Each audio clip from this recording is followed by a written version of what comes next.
Have you ever wondered why love seems to find some people so effortlessly, while for others, maybe like you, it always feels just out of reach? You're not broken. You're not cursed. But there's a truth here that most never dare to face. Love doesn't come when you chase it. Love comes when you stop chasing everything else. Carl Jung once warned us of two forces, two silent saboteurs that hide inside us, not as enemies but as protectors gone too far.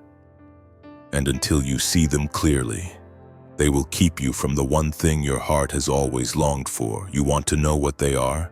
Fear and control, not loud fear, not panic, but the soft, quiet fears of being truly seen. Not obvious control, but the need to manage how, when, and who love shows up as. These two forces form a wall, not around your heart, but around your soul. They say, don't open up too soon, don't trust too fast, don't feel too much. Because last time you gave too much. You trusted the wrong person, you believed in something that didn't last. And so now, you protect yourself, emotionally independent, spiritually composed, logically guarded. But here's the trap Jung saw in hundreds of his patients. And maybe you'll recognize yourself in it too. When fear wears the mask of strength and control wears the mask of wisdom, you don't become safer. You become unreachable. You smile, you nod, you function, but you don't let anyone truly touch you. Not where it matters. Because deep down, you've learned this lesson. If they see all of you, they might leave. If you open your soul, they might not know what to do with it. And if love ends again, you don't know if you can survive it. So better not to risk it. Better to filter, to calculate, to stay in control. But Jung says this: the love meant for you is not something you find, it's something you allow. And to allow love in, you have to stop building walls and calling them boundaries. You have to stop hiding behind language like, I'm just not ready, when your soul has been ready for years. But how? How do you allow love when the world has punished you every time you tried? You start here, by admitting that fear has been in charge, not your wisdom, not your intuition. Fear, and you forgive yourself for it, because fear once protected you. But now, it's just keeping you alone. Let's be brutally honest, you might be doing all the right things. You might be healed, self-aware, intentional. But you can still vibrate at the frequency of defense. And love doesn't answer defense. Love answers truth, not the perfect you.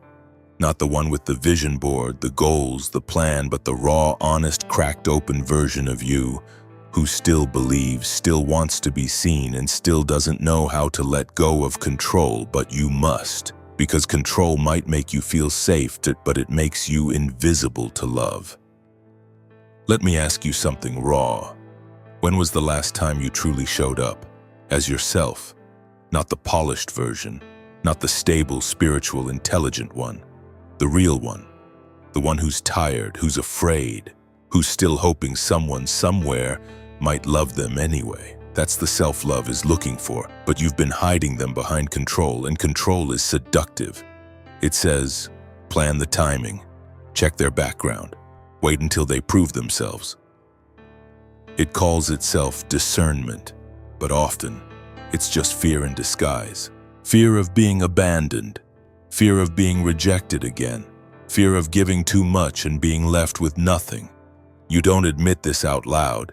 You call it standards. You call it self-respect. But deep down, you're exhausted from holding it all together, from protecting yourself against a pain that already happened. And that's the paradox. The more you try to avoid it, the more you keep reliving it. Because fear doesn't just block pain, it blocks connection. Carl Jung spoke about the shadow, the unaccepted part of ourselves, the one you bury, edit, mute, the part that still longs for love, but doesn't think it deserves it anymore. Until you integrate that part, you won't be loved as you are. You'll be loved despite who you are, which never feels like love. It feels like performance. It feels like pressure. It feels like constantly adjusting yourself to be enough. And here's the cost. You attract people who fall in love with your mask, not your soul. You'll feel chemistry, passion, even intimacy, but never that deep safety your heart's been starving for. Because how can someone see you when you're still hiding? Not because you're fake, but because you're afraid, and that's okay. Fear is human, but Jung reminds us, whatever we deny in ourselves will run our lives from the shadows. And most of us have been denying the very parts that make us lovable. Your softness, your longing, your sensitivity, your need. The world taught you these were weaknesses, so you hardened. And now you wonder why no one reaches you. Because love doesn't fall for strength. It falls for truth, for presence, for the quiet beauty of someone who says, "This is me." Messy, honest, still healing, but here. That's the moment everything begins to shift. Not when you finally get over your ex, not when you master self-love, not when you clear your energy, but when you stop performing and start relating, not to impress, but to connect, because the love that's meant for you, it doesn't need your perfection. It needs your permission. Think of the last time someone looked into your eyes and you looked away first. Not because you didn't care, but because you cared too much and didn't want them to see it. This is what Jung meant by the tension of the opposites. You want connection, desperately. But the closer it gets, the faster your defenses rise, and you call it wisdom. You call it maturity. But often it's just the fear of being truly seen before you've learned how to see yourself. Because for many of us, the deepest trauma wasn't being unloved. It was being loved for the wrong reasons. For being pretty, for being successful, for being agreeable, useful, funny, smart, spiritual, whatever role you had to play. But not for your humanness, not for your tenderness, not for the version of you that isn't performing. And here's what happens. You carry that confusion into every connection. You start measuring your worth by what you can give before you've even received. You sabotage slow love because it feels unfamiliar. You crave intensity because it mimics meaning. And you keep attracting people who reflect the very patterns you swore you were done with. It's not your fault. It's your blueprint. It's the emotional script written in your nervous system. The one that says, love equals effort. Love equals pain. Love equals self-abandonment. So when someone doesn't make you chase, fix, or earn their affection, you don't trust it. It feels wrong. It feels boring. It feels too quiet to be real. Because your body has confused chaos for chemistry. But Jung would ask, what if peace feels unsafe? Because chaos is what you called home. What if what you've been calling intuition is actually just a fear disguised as instinct? See, there's a voice inside you, the wounded one, that whispers if they really knew me, they'd leave. So you keep performing. But love, real love, starts when that voice finally stops running the show, when you let yourself be held without holding your breath, when you stay, not because it's intense, but because it's true. When you stop searching for someone to fill the gap and start becoming someone who no longer shrinks to fit into someone else's story, that's when it changes. That's when love finds you, not through effort, but through alignment, through honesty, through nervous smiles and awkward silences and moments where your voice shakes. But you speak anyway. That's the signal. That's what your person is looking for. Not perfection, but presence. And the question is, are you still waiting to be chosen? Or are you finally ready to show up? You can't attract what you haven't made space for. Let that sink in. Most people think they're ready for love, but what they're really ready for is a distraction from loneliness. They say, I've moved on, but their hearts still whisper someone else's name at night. They say, I'm open, but their body tightens at the first sign of softness. They say, "I'm healed," but their choices still echo the past. So ask yourself, gently but honestly, who are you still carrying? Who still lives in your nervous system even if they're no longer in your life? A former partner? A ghost of an almost love? A parent whose approval you never received? Jung said, "We don't become enlightened by imagining figures of light, but by making the darkness conscious." And part of that darkness is emotional residue, unfinished conversations, unspoken forgiveness, old stories we keep telling ourselves long after the chapter has ended. But here's the truth no one wants to say. Letting go is not forgetting. It's remembering without reliving. It's honoring what happened and choosing to stop rehearsing the pain. It's saying, "I release you," not because it didn't matter, but because it mattered too much to carry forever. You don't have to wait for closure, you create it. So here's a ritual, not magical but powerful. Light a candle. Write down every name, memory, moment that still tugs at your heart, and then write this sentence beside each one. "I set you free and I set myself free." Read it aloud.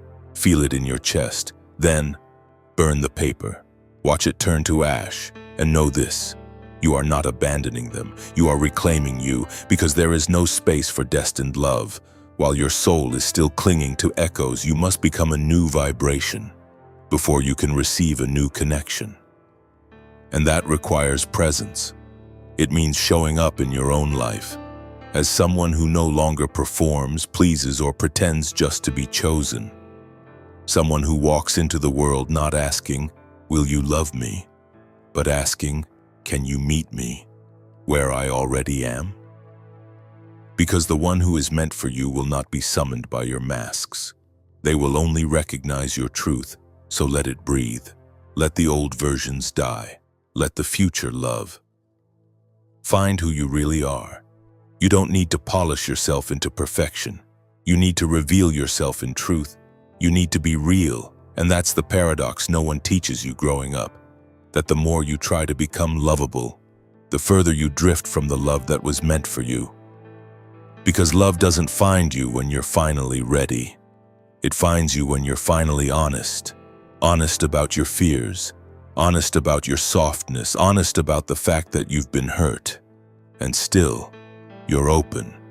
Because vulnerability is not weakness, it's a signal. It says, "I've been through the fire and I'm still here." And the one who's meant for you? They don't want your perfection. They want your presence. They want to meet you as you are. Not the version of you that's been rehearsing the right lines, saying the right things, playing it cool so you don't scare them off. No, the one who's meant for you is not scared by your depth. They're waiting in it, and they can only find you when you stop hiding behind emotional armor and spiritual polish. Jung believed that love isn't something we achieve, it's something we return to, once we clear away everything that told us we weren't worthy of it. So here's the final question. Not when will love come, but will you be available when it does? Will you be grounded in your truth? Will you recognize the feeling even if it terrifies you? Will you stay when the old fear says run? Because that's the moment, that's the threshold, the place where most people turn back, and the brave step forward. And you're not here to rehearse love anymore, you're here to live it. So here's the final choice. Keep chasing validation, or start radiating clarity. Keep protecting your image, or start revealing your heart. Keep waiting for a love that feels safe, or open to one that feels true. Because safety isn't the goal, wholeness is. And when you become whole, you stop seeking a soulmate to complete you and start attracting a partner to mirror you. No more masks, no more emotional negotiations, no more trying to convince someone to stay. You'll simply be fully, and the right love will say, "I see you. I'm not afraid of your depth. I'm here to meet you where you've always been waiting." That's not fantasy. That's alignment. And it begins the moment you stop waiting for love and start walking as love.